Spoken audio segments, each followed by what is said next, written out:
Como ya oraron por la predicación, vamos a hacer la lectura y entramos directamente en nuestro tema. Primera Tesalonicenses 5, vean el versículo 17. Orad sin cesar. Solamente 3 palabras. Este es uno de los versículos más cortos de la Biblia. Orad sin cesar.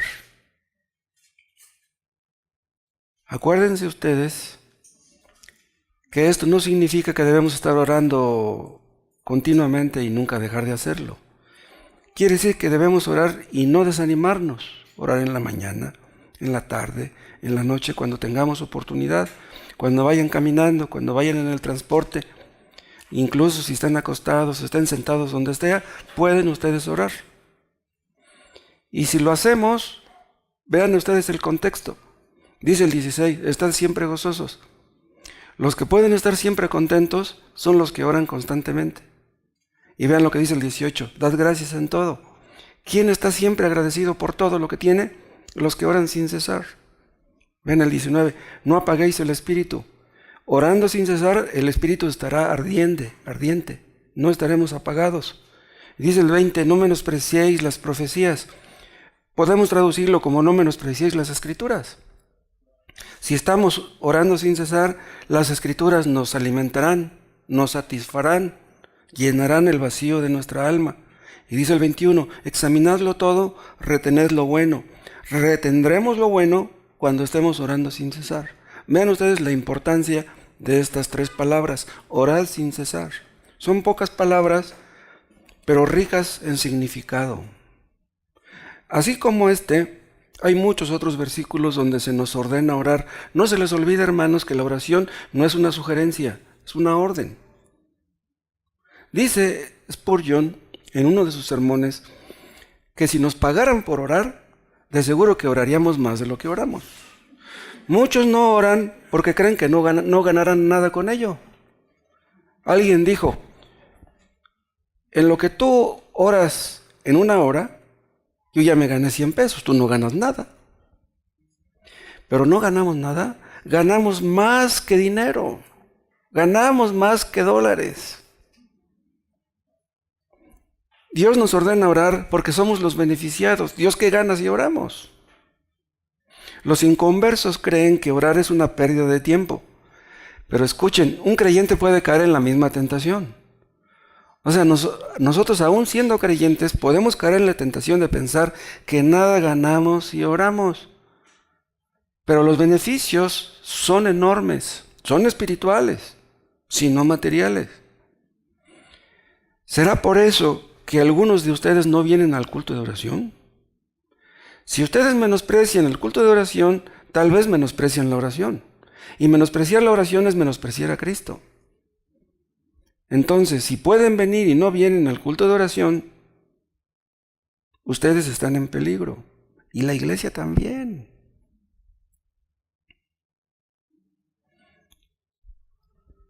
Cuando Cristo oraba, acuérdense ustedes, Él reconocía su absoluta dependencia del Padre. Si Cristo dependía del Padre, necesitaba del Padre, ¿nosotros no? ¿Seremos autosuficientes?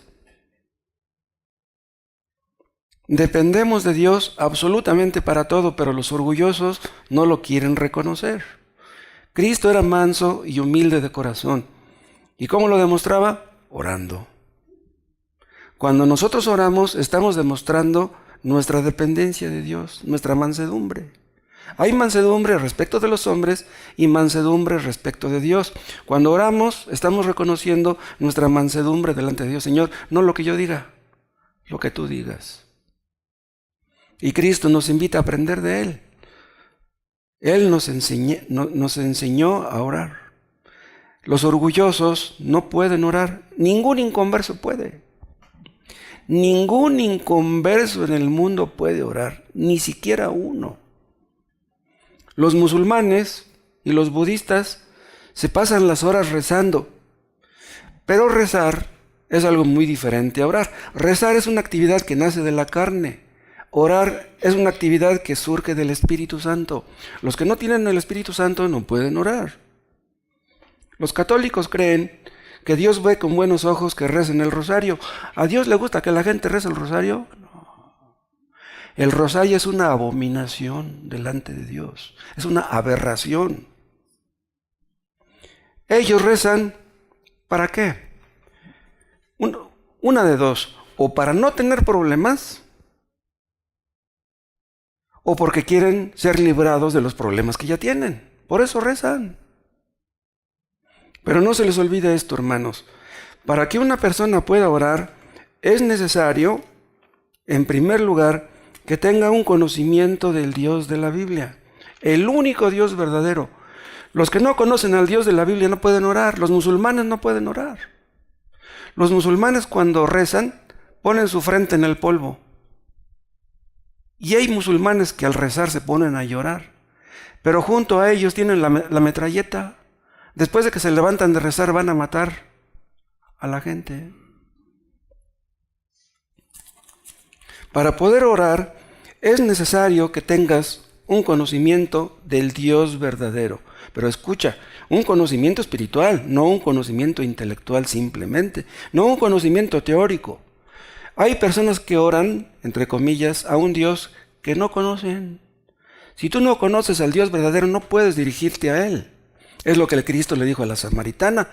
Vean, los samaritanos iban al monte Gerizim, en el norte.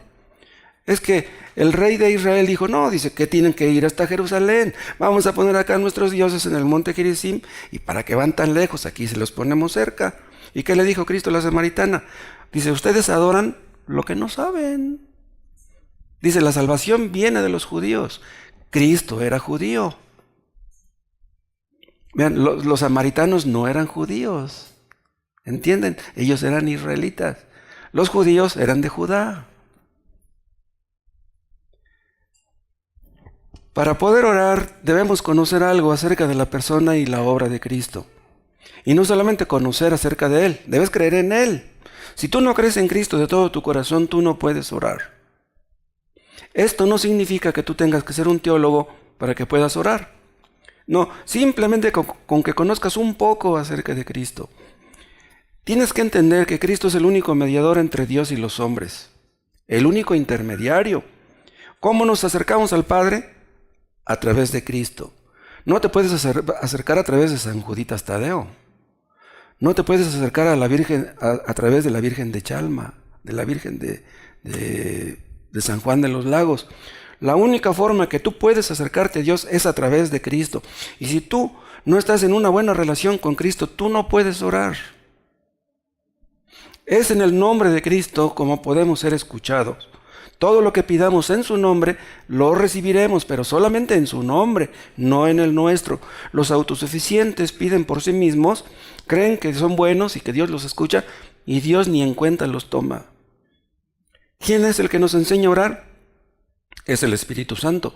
Si tú menosprecias al Espíritu Santo, si no entiendes quién es Él, el papel que ocupa en la relación con la oración, tú no puedes orar. Vean un texto en Zacarías, en el capítulo 12.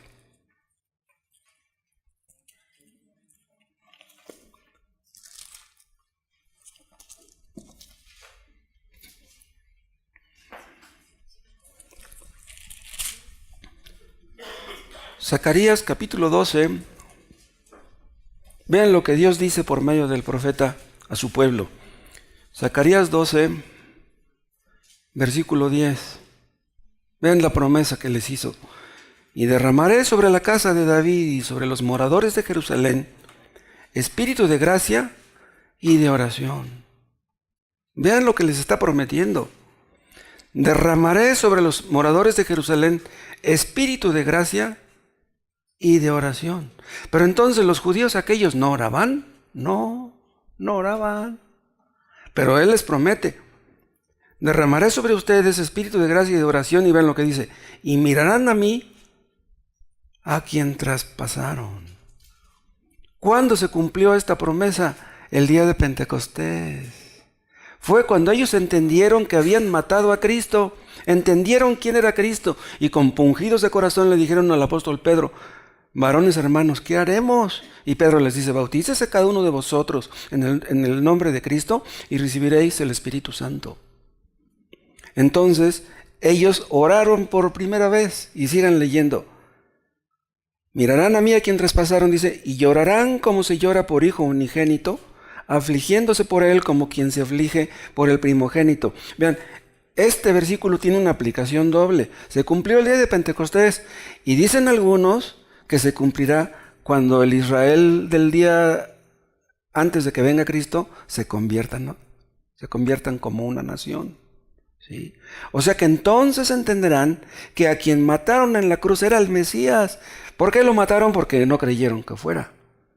Pero Dios abrirá sus ojos, comprenderán su error, se humillarán delante de Dios, se arrepentirán de su pecado y Dios los perdonará. Entonces orarán como nunca lo hicieron antes.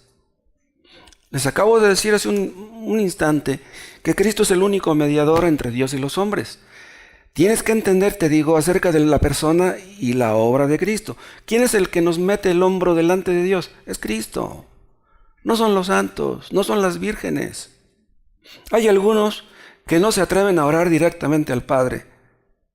Dicen, no, yo prefiero mejor acercarme a Dios por medio de San Francisco de Asís. ¿Saben ustedes por qué lo hacen? Porque creen que no tienen derecho, no se sienten dignos de acercarse al Padre. Entonces dicen, mejor le pido al santito que me meta el hombro, porque pues yo me siento indigno. No. Si tú te arrepientes de tu pecado, dirígete directamente al Padre y Él te perdonará. No, Cristo salvó a los borrachos, a las prostitutas y a los ladrones. Te perdonará a ti si te arrepientes. El único mediador entre Dios y los hombres es Cristo. ¿Por qué? Porque Él era Dios y hombre. Entonces, ¿cómo Dios podía representar a Dios ante los hombres? Y como hombre que era, podía representar al hombre delante de Dios. Pero la Virgen María, ella era una mujer. Ella no era Dios. Entonces la Virgen María no nos puede meter el hombro. El único que puede es Cristo, porque Él era el único mediador entre Dios y los hombres. Pero Roma nos quiere hacer creer que María es comediadora. O sea que es mediadora junto con Cristo. ¿De dónde sacaron eso? Es una herejía, una blasfemia. ¿Quién es el que nos enseña a orar? Es el Espíritu Santo. Acabamos de leer en Zacarías, derramaré sobre la casa de David, dice, espíritu de gracia y de oración. Y esto es obrado por el Espíritu Santo. El Espíritu Santo nos hace ver nuestro pecado, nos hace ver que hemos ofendido a un Dios santo. Entonces reconocemos nuestro error, caemos de rodillas, le pedimos perdón y somos perdonados. Es el Espíritu Santo el que pone las palabras que llegan ante Dios. Esto lo hace el Espíritu Santo. Pero vean, el ser humano tiene un espíritu.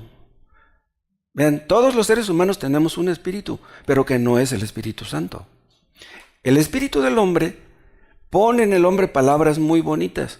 Dios nos escucha porque le decimos palabras muy bonitas. No, Dios no se fija en las palabras.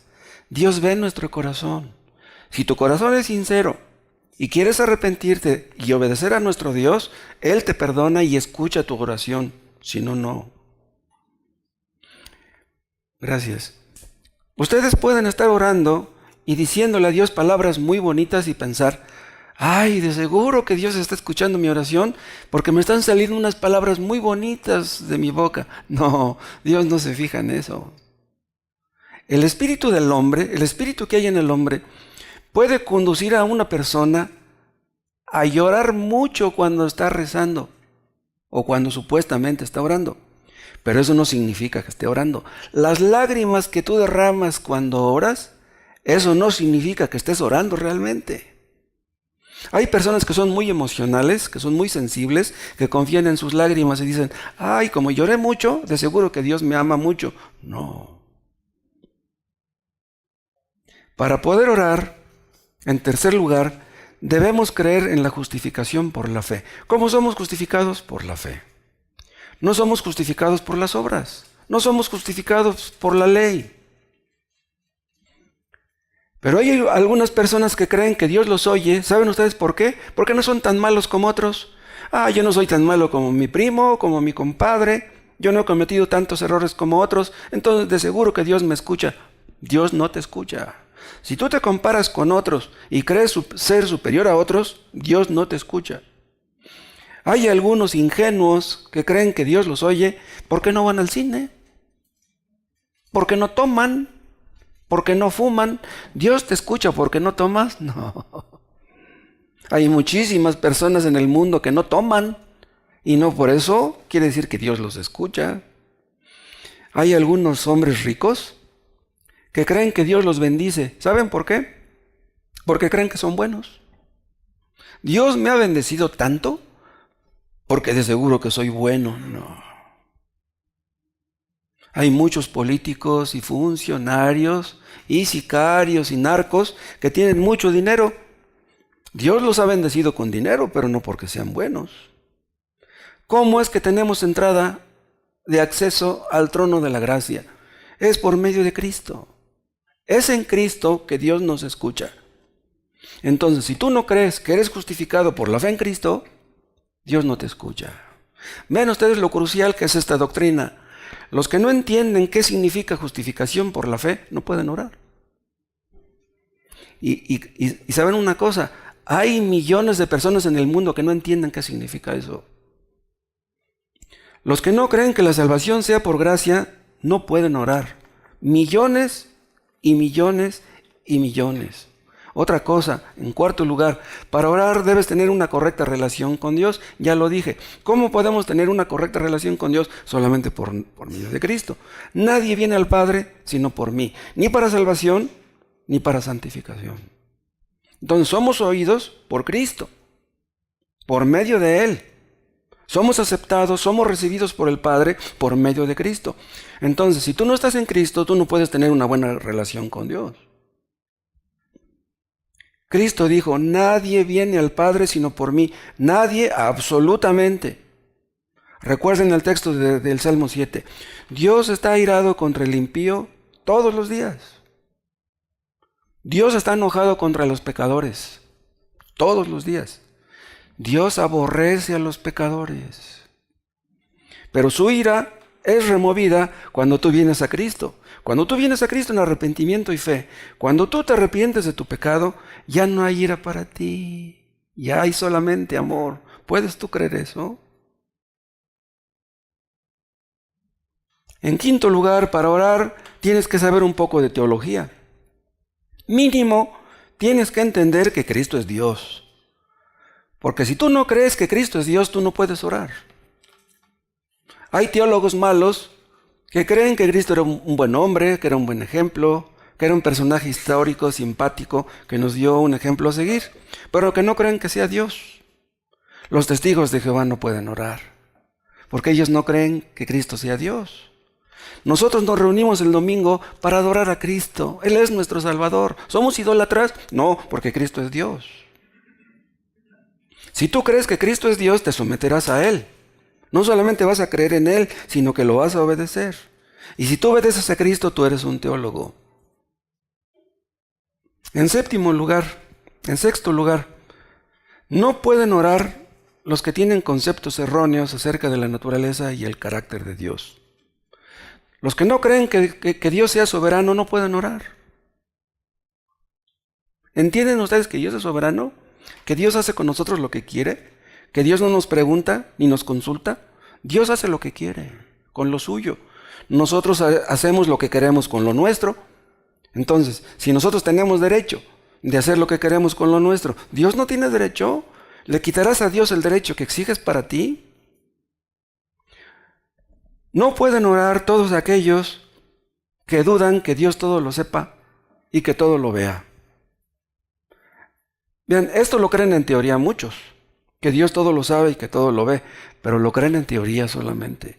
Una persona que no cree sinceramente que Dios todo lo sabe y que todo lo ve, no puede orar. Los que no creen que el Espíritu Santo es una persona, no pueden orar. Y también hay muchos de estos en el mundo. En séptimo lugar, para que tú puedas orar, debes creer que la Biblia es la palabra de Dios. Si tú dudas que este libro sea la palabra de Dios. Si tú crees que este libro es mentira, tú no puedes orar. No puedes. Si tú crees que este libro contiene errores, equivocaciones, discrepancias, contradicciones, no puedes orar. Este es el único libro de Dios, el único libro que no miente. Este es el único libro que Dios ha inspirado, no el libro de Mormón, no el Corán, no el Bhagavad Gita. Este es el único libro de Dios. Debemos orar como está contenido en las Escrituras, no como se nos ocurra, no como nos parezca simpático. Debemos orar conforme a las promesas, conforme a la palabra. Si tú no pides lo que Dios dice que puedes pedir y cómo debes de pedirlo, Dios no te escucha. Dios no se impresiona con nuestras palabras. Un niño, digamos, un niño de 6, 8 años, si se va a dirigir a su papá, busca palabras muy sofisticadas para dirigirse a su papá. Papacito querido, adorado, déjame pedirte para que me des para unas papas. Solamente así lo va a escuchar su papá. No, el papá va y, papá, me das para unas papas y punto. Dios ve nuestro corazón. ¿Por qué le pedimos lo que le pedimos? Cuando nos acercamos en oración a Dios, nos acercamos a un Padre que nos ama. El Padre Celestial es el creador del universo, es un Dios muy grande, es un Dios inmenso, un Dios infinito, pero es nuestro Padre. Podemos acercarnos con toda confianza. Imagínense a Peña Nieto, que está con Osorio Chong, con el jefe de secretario, con el secretario de Hacienda, con el jefe del Ejército, con el jefe de la Marina, y en ese momento alguien toca la puerta. ¿Quién toca? ¿Quién está molestándonos? Y abre la puerta y es su hijito de Peña Nieto. Pásate, hijo. En ese momento se olvida de todos los secretarios. ¿Entienden? Cuando nos acercamos a Dios, Él nos escucha, es nuestro Padre. Él no está tan ocupado que no pueda escucharnos. Si 100 millones de cristianos en el mundo oran al mismo tiempo, Dios los escucha a todos. Él tiene oídos para todos. Dios conoce nuestro corazón y sabe por qué nos acercamos a Él. Nos acercamos al orar a un Dios que nos ama. No nos acercamos a un Dios que está renuente, a un Dios que está enojado. No, nos acercamos a un Dios que nos ama. Los que están resentidos con Dios no pueden orar. Los que sienten que Dios les ha fallado, que Dios les sale debiendo, los que creen que Dios comete errores, los que creen que Dios es injusto, los que creen que Dios es cruel, no pueden orar. Para que tú puedas orar, repito, debes creer en la soberanía de Dios. Recalco este punto. ¿Por qué? Porque debemos pedir conforme a la voluntad de Él, no conforme a nuestra voluntad. El soberano es Él, no nosotros. Dios no recibe órdenes de nadie. ¿Qué dice Santiago? Pedís y no recibís porque pedís mal. Por eso es que hay personas que están pide y no reciben. Están pidiendo cosas que no deben de pedir. Dios no nos va a dar algo que nos haga daño, dijo el hermano Juan Manuel. Si yo tengo un hijo de 3 años y me pide insistentemente que le preste un cuchillo, no se lo voy a prestar. Se va a cortar un dedo. O a lo mejor se mata. La oración es un acto de sumisión. Escuchen, cuando nosotros oramos, nos sometemos a Dios. Él no se va a someter a nosotros. La oración es un acto donde reconocemos nuestra absoluta sumisión. Señor, ¿qué quieres que haga? Haré lo que tú me digas, me guste o no. ¿No es lo que hace un buen empleado? Un empleado en una empresa, si el patrón le da una orden y a él no le gusta, pues se tiene que aguantar, pues le están pagando un sueldo. Oiga, patrón, usted me mandó para barrer, no me mandó para que le limpiara su escritorio. Ah, ¿no lo quieres limpiar? Vale. Estamos dispuestos a hacer lo que Dios nos diga. Otra cosa, la oración es un acto de adoración. Y por eso millones no pueden orar. Dios no escucha la oración de las personas que se aman a sí mismas. Los ególatras, los soberbios. La oración es un acto de adoración hacia Dios. Le estamos demostrando que lo amamos y que queremos hacer su voluntad. Ahora, vamos a ver algunas descripciones que la Biblia hace acerca de la oración. Una de ellas está en Hebreos 13. ¿Quieren ver?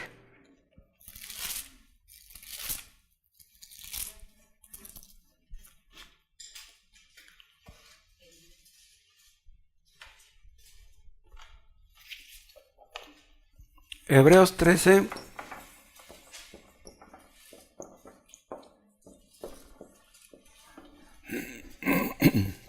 Vean el versículo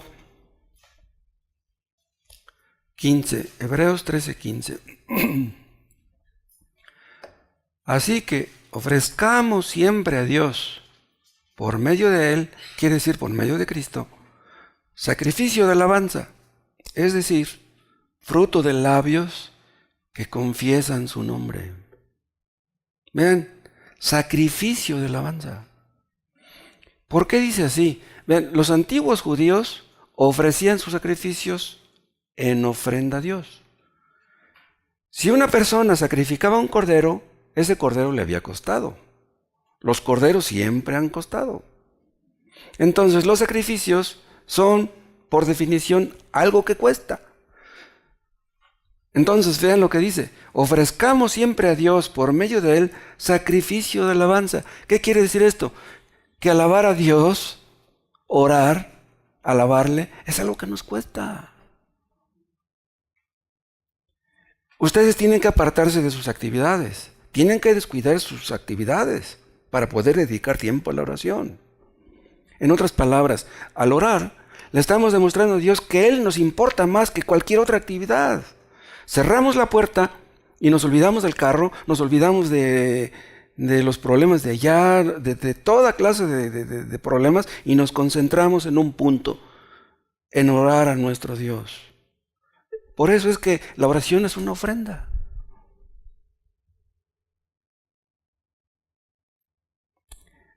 Vean otra vez el texto. Así que ofrezcamos siempre a Dios por medio de Él sacrificio de alabanza. ¿Por qué dice sacrificio de alabanza? ¿Saben por qué? Porque alabar a Dios nos cuesta. ¿Por qué nos cuesta? ¿Saben por qué?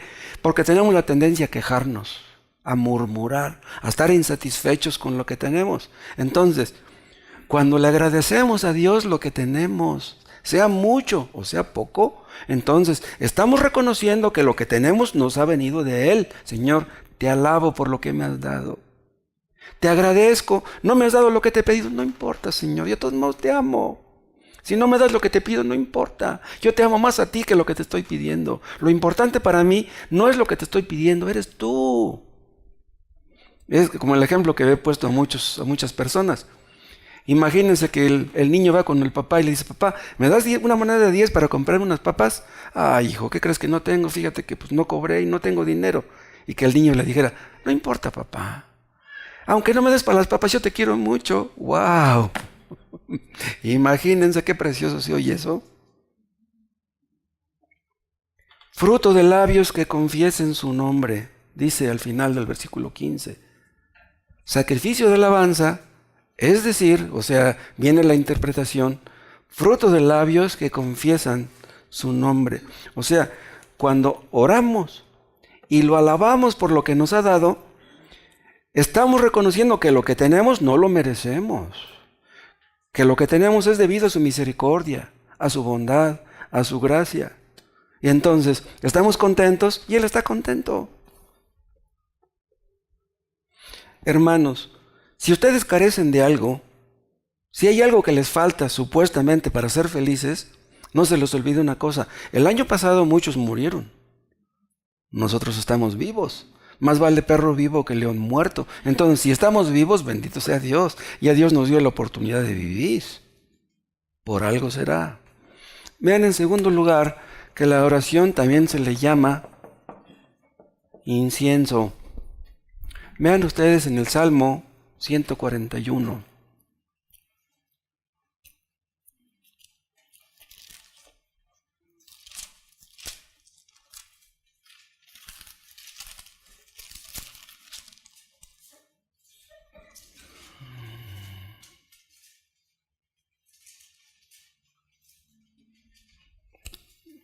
Salmo 141, versículo 2. Vean lo que dice David.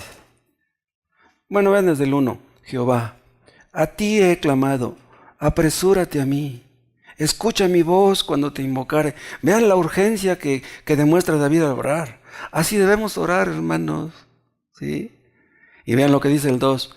Suba mi oración delante de ti como el incienso, el don de mis manos como la ofrenda de la tarde. ¿Por qué menciona aquí el incienso David? Ven, el rey David era judío. El rey David iba al tabernáculo, al templo, y él sabía que en el templo se quemaba incienso. No pierdan de vista esto y vean Éxodo capítulo 30.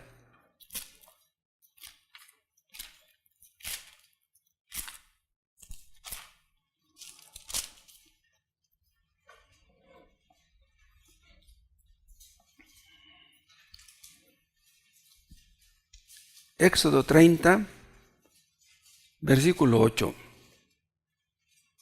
Vean el 7. Y Aarón quemará incienso aromático sobre el altar, ¿no?, donde estaba el arca del testimonio. Aarón quemará incienso aromático sobre él. Cada mañana cuando alistes las lámparas, lo quemará. Y cuando Aarón encienda las lámparas al anochecer, quemará el incienso. Rito perpetuo delante de Jehová por vuestras generaciones. Ven, nuestra oración es un tipo del incienso. Tenía que ser quemado en la mañana y en la noche. ¿Qué quiere decir esto? Que mínimo debemos orar por la mañana y por la noche. Aquel incienso tenía una composición muy especial. Dios les dio la fórmula y nadie podía reproducirlo. Nadie podía hacer una imitación de aquel incienso. Y los que trataban de hacer una imitación y lo presentaban en sacrificio, ¿saben qué? Dios lo llamaba un incienso extraño. ¿Qué quiere decir esto? Que la verdadera oración no se puede imitar. Solamente los creyentes pueden orar, y los que tratan de orar sin arrepentirse de sus pecados no pueden orar. Somos escuchados en base al sacrificio de Cristo. Él es la ofrenda y el sacrificio en olor fragante a Dios. Y los que pasan por alto el sacrificio de Cristo, sus oraciones no sirven de nada. Entonces, si tú estás acostumbrado a rezar todos los días el rosario, pierdes el tiempo. La oración verdadera no puede ser falsificada. Vean otro texto en el Salmo 141.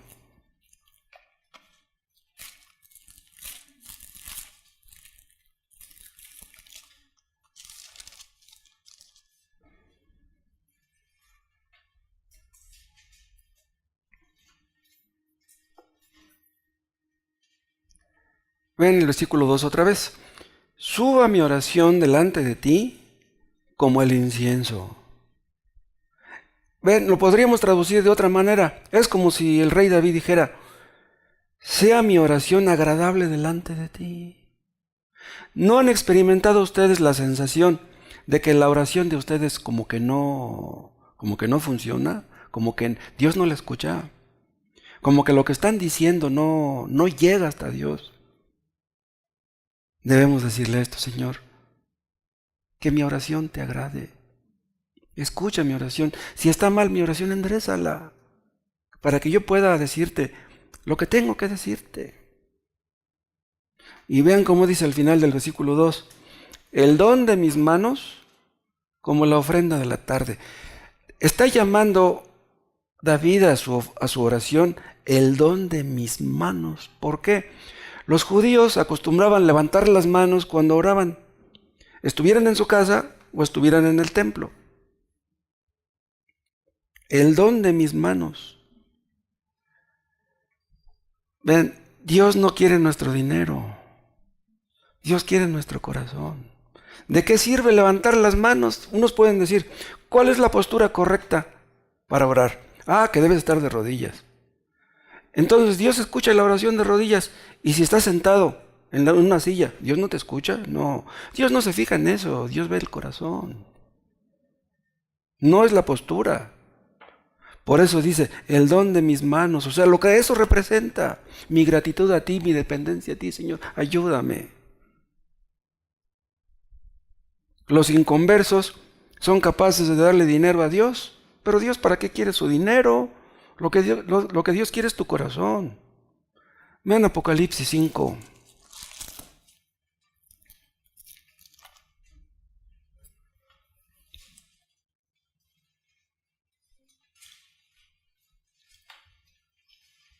Apocalipsis 5, 5:8. Y cuando hubo tomado el libro, aquí se refiere a Jesús, y cuando hubo tomado el libro, los 4 seres vivientes y los 24 ancianos se postraron delante del Cordero. Todos tenían arpas y copas de oro llenas de incienso. Vean cómo dice aquí, copas de oro llenas de incienso. Y vean lo que dice ahora, que son las oraciones de los santos. Vean cómo valora Dios las oraciones de su pueblo. O sea, son muy valiosas, las tienen en copas de oro. Nuestra oración es aceptable a Dios por nosotros mismos, no, es aceptable a Dios por medio de Jesucristo. Dios nos escucha no porque seamos buenos. ¿Quién de nosotros es bueno? Todos hemos pecado, todos fallamos. Si no fallamos de una manera, fallamos de otra. Vean 1 de Pedro, capítulo 2.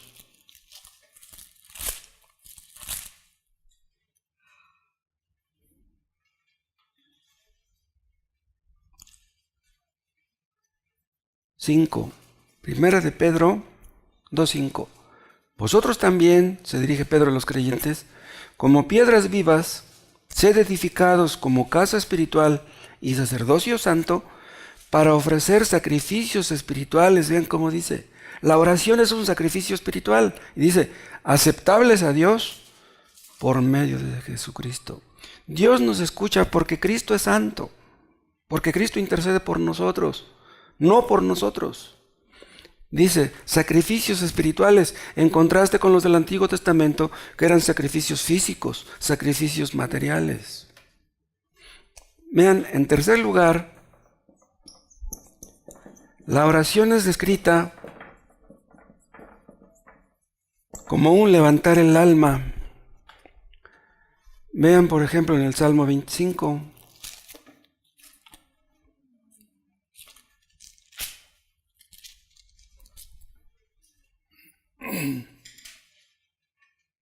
¿Ya lo encontraron? Salmo 25:1. Vean lo que dice David. A ti, oh Jehová, levantaré mi alma. ¿Por qué dice eso David? ¿Saben por qué? Porque hay veces que nuestra alma está postrada. El alma simboliza nuestras emociones. A veces estamos muy desanimados, deprimidos, estresados, etc. No tenemos ganas de orar, pero vean lo que dice. Señor, a ti, oh Jehová, levantaré mi alma. Es lo mismo que si dijera, Señor, no tengo ganas de orar, pero voy a orar. A Dios le gusta que seamos francos. Señor, no tengo ganas de orar. Yo preferiría ver la tele, pero voy a orar, Señor. A Dios le gusta eso. La carne se niega en ocasiones. Nuestras emociones divagan. No podemos concentrarnos porque estamos pensando en esto y en aquello y en aquello. Pero nos obligamos a nosotros mismos a orar. Levantamos nuestra alma. Vean otro salmo, el 143.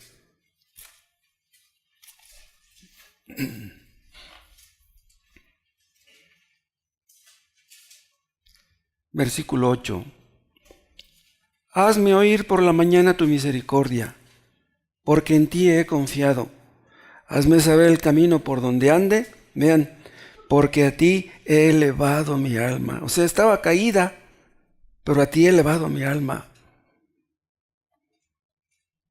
Vean otra vez el 8. Hazme oír por la mañana tu misericordia. ¿Cómo es que Dios nos hace oír su misericordia por la mañana? ¿Saben cuándo? Cuando entendemos que Él nos escucha. Cuando ustedes se ponen a orar en la mañana y entienden que su oración llega delante de Dios, ustedes salen bien contentos a trabajar. Entendemos que el Dios del universo ha recibido nuestra oración. El creador del universo escuchando a los gusanos de la tierra. Entonces, si nuestros seres queridos no nos animan para que oremos, animémonos a nosotros mismos. ¿Saben una cosa, hermanos? La oración trasciende el espacio y el tiempo. La oración es un acto trascendental. Las promesas dadas a Abraham no eran solamente para él, eran también para nosotros. Vean ustedes cómo la oración trasciende el tiempo. Cuando nosotros oramos por nuestros hijos, ¿saben qué? Estamos orando también por nuestros nietos, aun si no los mencionáramos. Y si llegamos a tener bisnietos, también esas bendiciones los van a alcanzar a ellos. Las promesas de Dios no están limitadas por el tiempo. Cuando estamos orando, hermanos, nuestro corazón se eleva. Se eleva y se concentra en un solo punto, en nuestro Dios. En ese momento, cuando estamos orando, nos desconectamos de todo, del trabajo, de las deudas, de las dolencias, de los problemas, de la renta que tienen ustedes que pagar, y nos concentramos en nuestro Dios. Por eso los inconversos no pueden orar, porque a los inconversos nomás les importa lo de aquí. El dinero, el trabajo, la botella, la mujer, los hijos, es lo único que les importa, por eso no pueden orar.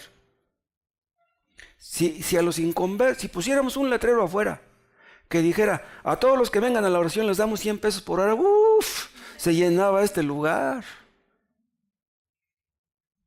Los viernes nos reunimos aquí en oración. Lo que pedimos son cosas trascendentes, son cosas súper importantes. Otra cosa, la oración nos hace conscientes de la presencia de Dios. Sentimos cerca a Dios, sentimos que Dios vive, que Dios es real, que Dios no es una teoría, que Dios no es un cuento. Sentimos su presencia, sentimos su amor, sentimos sus brazos eternos abrazándonos, sentimos su poder, su misericordia, y por eso nos levantamos fortalecidos, porque sabemos que el Todopoderoso nos ha escuchado y nos ha recibido y nos ha aceptado. Otra cosa, la oración también es meditación. Eso lo pueden ver en el Salmo 19.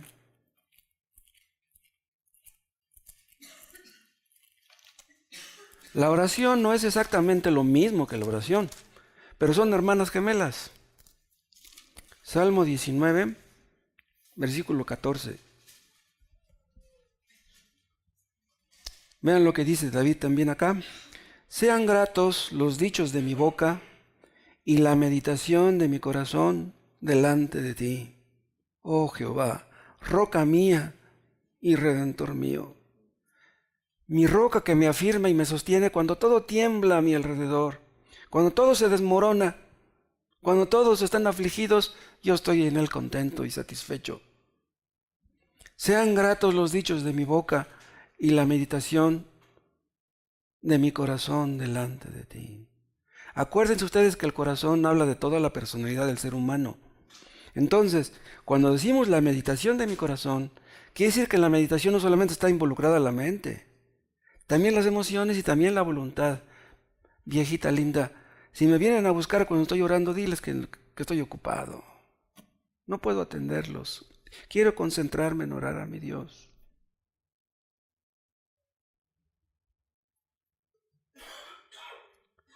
Cuando meditamos en las grandes obras de Dios y en su amor, es entonces que nos encendemos. Vean el Salmo 39.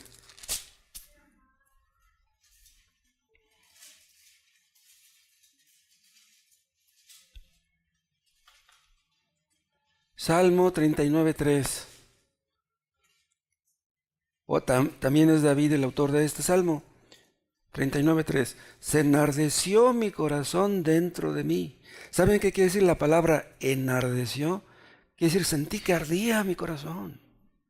Dice, en mi meditación se encendió fuego y así proferí con mi lengua. O sea, ya cuando estaba el encendido fue cuando salió la oración. Cuando estamos encendidos por el poder del Espíritu Santo, la oración sale sola, las palabras salen solas. Cuando estamos pensando en la grandeza de Dios, en el poder, en la paciencia, en la misericordia, nos encendemos. Si el amor de Dios, la gracia de Dios, la misericordia de Dios no nos enciende, pues nada nos va a encender.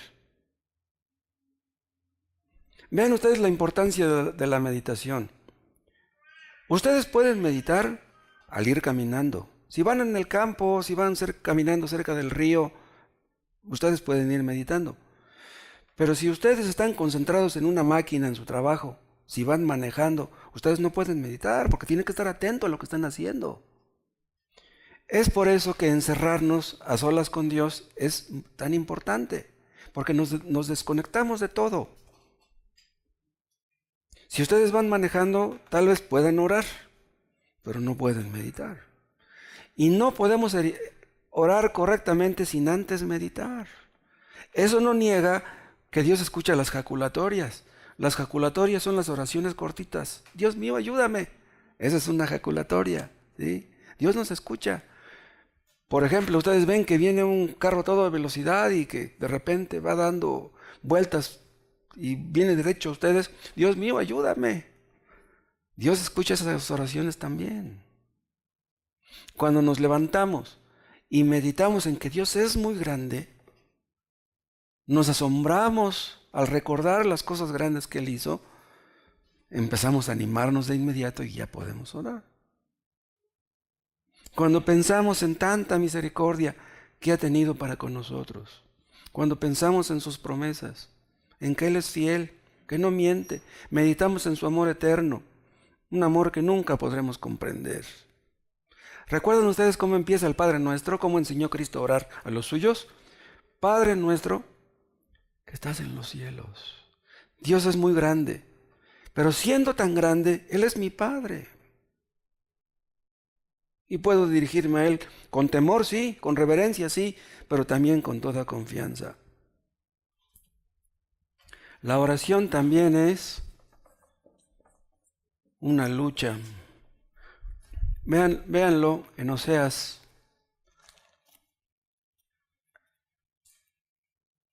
Oseas está después de Daniel. Oseas capítulo 12.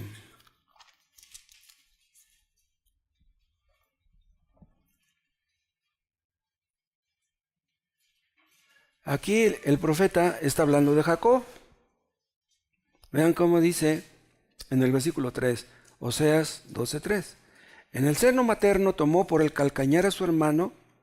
Ven, es cuando ¿se acuerdan que Jacob y Esaú eran hermanos gemelos y que salió primero Esaú, pero Jacob tenía trabado del pie, de la pata así a su hermano, no quería que saliera el primero, quería la primogenitura desde que estaba en el vientre. En el seno materno tomó por el calcañar a su hermano y con su poder, vean cómo dice, venció al ángel y prevaleció, lloró y le rogó, y en Betel le halló, y ahí habló con nosotros. Vean cómo dice que Jacob venció al ángel. ¿Quién era el ángel? Era Cristo. Pero, ¿Jacob venció a Cristo? No, ¿cómo lo va a vencer? ¿Saben qué pasa? Que en la oración parece que vencemos a Dios, pero es al revés, Él es el que nos vence. O sea, nuestra soberbia es vencida por el todo poder de Dios. Parece como si lo obligáramos a darnos lo que no quiere darnos, pero Él nos da nada más lo que quiere darnos. Parece como si nos saliéramos con la nuestra. No, el que se sale con la suya es Él. Pero esta palabra quiere decir que la oración es una lucha. Jacob luchó con el ángel y ahí Dios nos habló, dice. Así dice el texto. Al final del 4. Y allí habló con nosotros. ¿Qué quiere decir? Que así como le costó tanto la victoria a Jacob, nos costará a nosotros. El éxito, el triunfo, no viene sin lucha. Debemos orar. La carne se niega. El enemigo no quiere que oremos. El diablo le da miedo que oremos.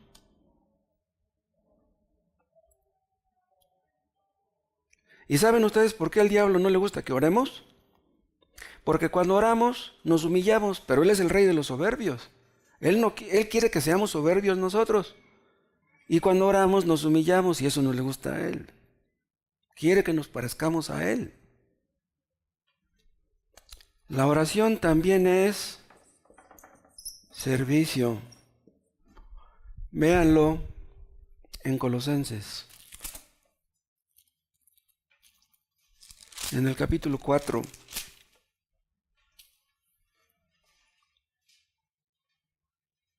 ¿Ya lo tienen? Colosenses 4, versículo 12. Dice Pablo: os saluda Epafras, el cual es uno de vosotros, siervo de Cristo. Vean, Epafras era un siervo de Cristo. ¿Y cómo lo demostraba? Dice, siempre rogando encarecidamente por vosotros en sus oraciones. ¿Entienden? Epafras servía a Dios por medio de sus oraciones. Escuchen, hermanos, cuando ustedes oran por sus hermanos, ustedes están sirviendo a Dios. Cuando ustedes oran por un servidor, están sirviendo a Dios.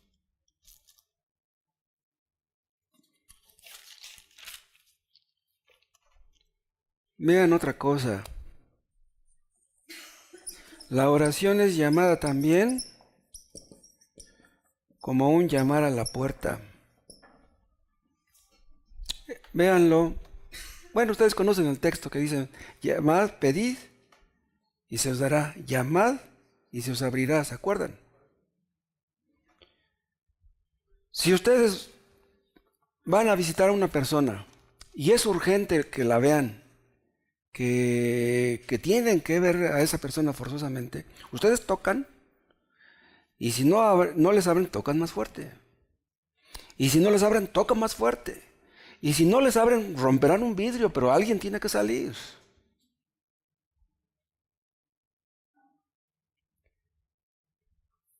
Si ustedes quieren recibir algo de Dios, tienen que insistir. Si parece como que Dios no los quiere escuchar, ustedes tienen que insistir. Porque los que juegan a orar, piden, pero no reciben. No, pues tocan una vez, no les abren, pues ya se van.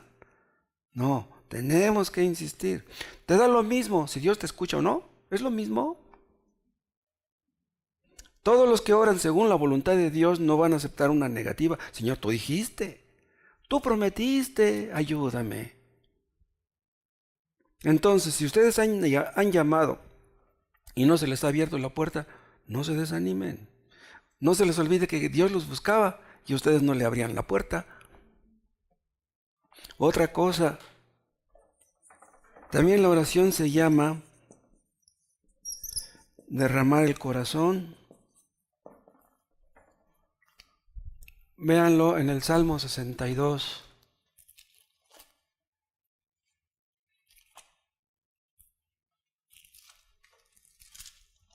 Salmo 62, versículo 8. Esperad en Él en todo tiempo, oh pueblos. Aquí se refiere a Dios, ¿no? Esperen en Dios. Derramad delante de Él vuestro corazón. Dios es nuestro refugio. ¿Por qué dice derramad delante de Él vuestro corazón? O sea, no derrames las palabras. Dios no te va a escuchar porque multiplicas muchas las palabras. No, derrama tu corazón. Muchos creen que van a ser oídos porque están bla, bla, bla, bla. No, Dios no se fija en eso. Dios quiere que seamos sinceros, que seamos derechos, que seamos honestos, que le digamos la verdad. Pero vean otra vez el texto, el versículo 8. Esperad en Él en todo tiempo. O sea, cuando en las buenas y en las malas. No vas a buscar a Dios nada más cuando tengas problemas. Eso hacen los inconversos. Buscan a Dios cuando no tienen dinero, cuando no tienen trabajo, cuando no tienen pareja, cuando sufren. No, busca a Dios siempre. Muchos ateos, cuando les aprieta el zapato, se acuerdan de que hay un Dios. Vean también el Salmo 5.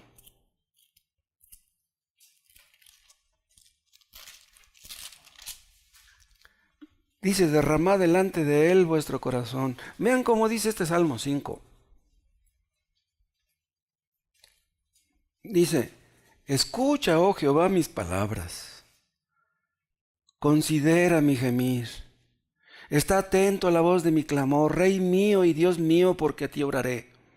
Oh Jehová, de mañana oirás mi voz. De mañana me presentaré delante de ti y esperaré. Vean las palabras. Gemir, mi voz, clamor, de mañana esperaré. Eso no es jugar a la oración, es algo muy serio. Cada palabra aquí en este versículo es muy importante. Todos aquellos que piden y que no esperan recibir no van a ser defraudados, no van a recibir nada. No esperas nada, Dios no te va a dar nada. Los que están endurecidos por las cosas de este mundo no pueden orar. Los orgullosos, los autosuficientes, los egoístas no pueden orar. Aquellos que creen que Dios les debe algo, aquellos que creen que Dios comete errores, no pueden orar. Vean el Salmo 94.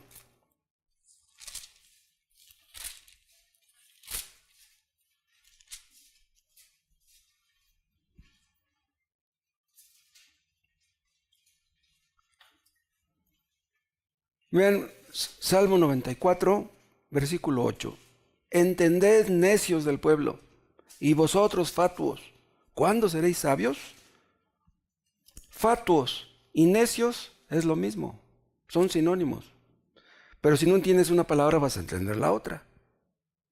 Entended, necios del pueblo, y vosotros fatuos, ¿cuándo seréis sabios? El que hizo el oído, ¿no oirá? El que formó el ojo, ¿no verá? ¿Quién es el necio? ¿Quién es el fatuo? El que cree que Dios no oye, el que cree que Dios no ve. Hermanos, si Dios hizo nuestros oídos, ¿es posible que Dios esté sordo? El oído humano es un órgano maravilloso. Y eso lo entienden los que tenían buen oído y lo perdieron. Nadie sabe lo que es el oído hasta que lo pierde. Ustedes han llegado a pensar, hermanos, que no le importan a Dios, que Dios no los escucha, que nadie los ama, que son proscritos, que son rechazados. ¿Han llegado ustedes a dudar de la existencia de Dios? ¿Han llegado ustedes a pensar que este libro es puro cuento y que todos los cristianos somos hipócritas, que Dios no existe? Busquen a Dios, hagan la prueba, intenten orar, vayan a su casa, enciérrense en su cuarto y díganle a Dios: Señor, yo he dudado de tu existencia, yo no creo que tú escuches, pero si tú de veras existes, demuéstramelo, inténtenlo.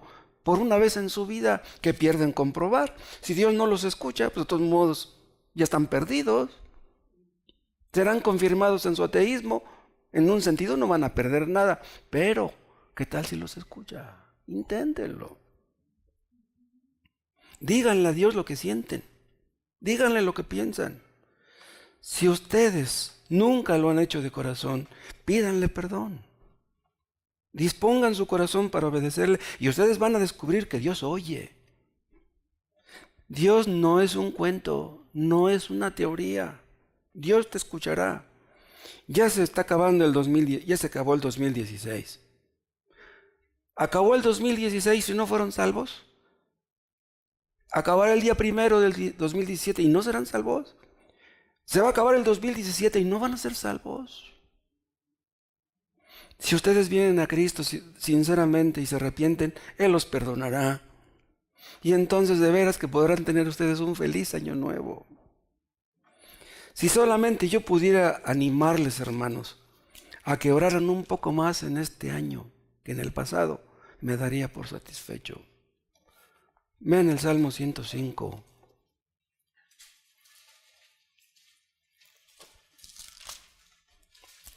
Este texto que vamos a leer lo hemos visto muchas veces. Vamos a leerlo otra vez. Salmo 105, versículo 4. Buscad a Jehová y su poder. Buscad siempre su rostro. Me gusta más cómo dice la versión antigua. Dice algo parecido. ¿Saben cómo dice la versión antigua? Dice: buscad a Jehová y su poder. Buscad su rostro continuamente. ¿Cómo nos viene el poder espiritual? Buscando su rostro. ¿Cómo buscamos su rostro? En oración.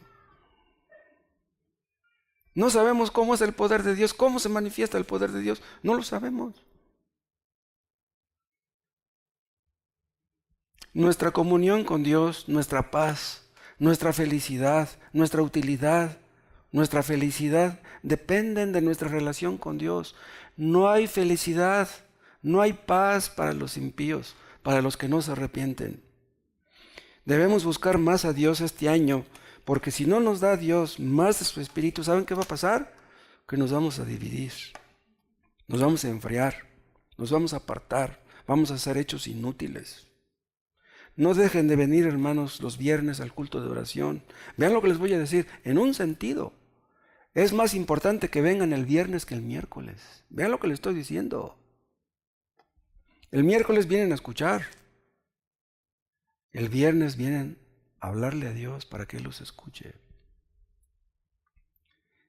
Yo no sé qué nos vaya a suceder este 2017, pero ¿qué importa lo que venga? Si Dios está con nosotros, no vamos a temer el mal tiempo. No tendremos miedo. ¿Sienten ustedes, alguno de ustedes siente que tienen un problema demasiado grande, que no pueden soportar? ¿Sienten ustedes como que están muy desanimados? ¿Han pensado en el suicidio? ¿Sienten ustedes que las olas se los van a tragar? Escuchen, Jehová fue Dios en el pasado y sigue siéndolo. Él fue todopoderoso antes y sigue siéndolo. Él tenía oídos hace 10,000 años y sigue teniendo oídos todavía. Él sigue oyendo la oración.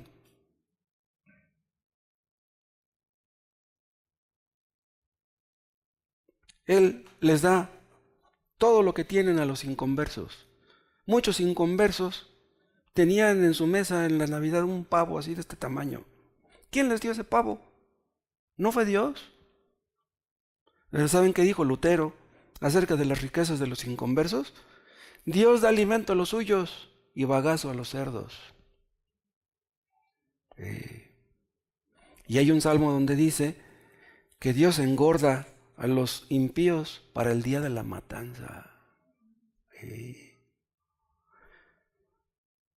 Un hombre le da de comer a los cerdos, le da de comer mucho y el cerdo dice, ay, cuánto me quiere mi amo, me está engordando. Sí, pero no sabe que lo va a hacer carnitas. Los millonarios tienen mucho dinero, pero ¿de qué les sirve? No tienen a Cristo, pobrecitos. Vamos a orar. Padre, te damos gracias por tu palabra.